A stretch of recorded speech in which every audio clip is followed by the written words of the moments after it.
পঞ্চভূতত বিলীন হল ভাৰতৰ প্ৰাক্তন প্ৰধানমন্ত্ৰী ডক্টৰ মনমোহন সিং। ডক্টৰ মনমোহন সিঙৰ ৯২ বছৰ বয়সত মৃত্যু হোৱাৰ লগে লগে শোকস্তব্ধ হৈ পৰিল সকলো বিশ্বৰ সকলো ৰাষ্ট্ৰই শোক প্ৰকাশ কৰিছে। সকলো ৰাষ্ট্ৰই এগৰাকী দক্ষ ৰাজনৈতিক, এগৰাকী বিশিষ্ট ব্যক্তি, এগৰাকী ভাৰতৰ জ্যেষ্ঠ অৰ্থনীতিবিদ, বিশ্বৰ এগৰাকী আগশাৰীৰ অৰ্থনীতিবিদক হেৰুৱালে বুলি সকলোৱে দুখ প্ৰকাশ কৰিছে।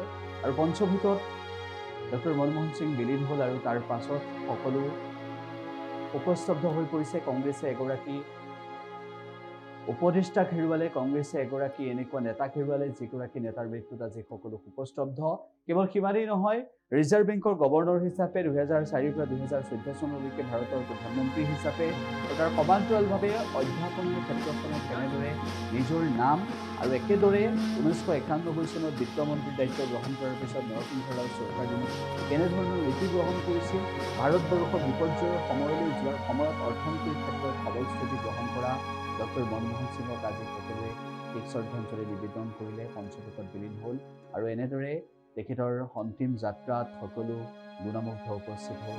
শেষ শ্ৰদ্ধা নিবেদন কৰিলে ভাৰতৰ প্ৰাক্তন প্ৰধানমন্ত্ৰী ডক্টৰ মনমোহন সিং।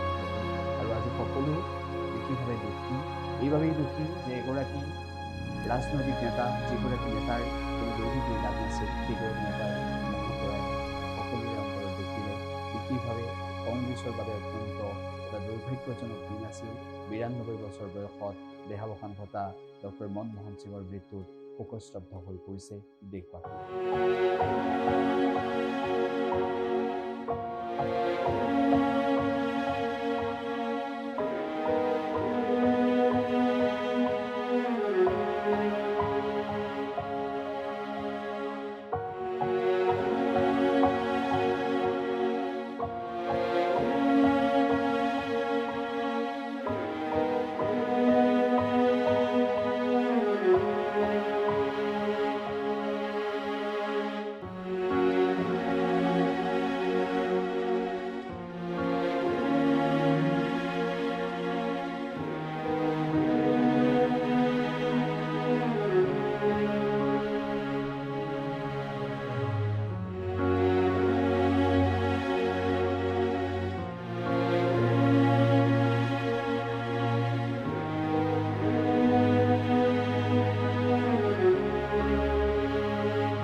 যিকোনো খবৰৰ বাবে যোগাযোগ কৰক 7099017330 লগতে 7099017110 নম্বৰত।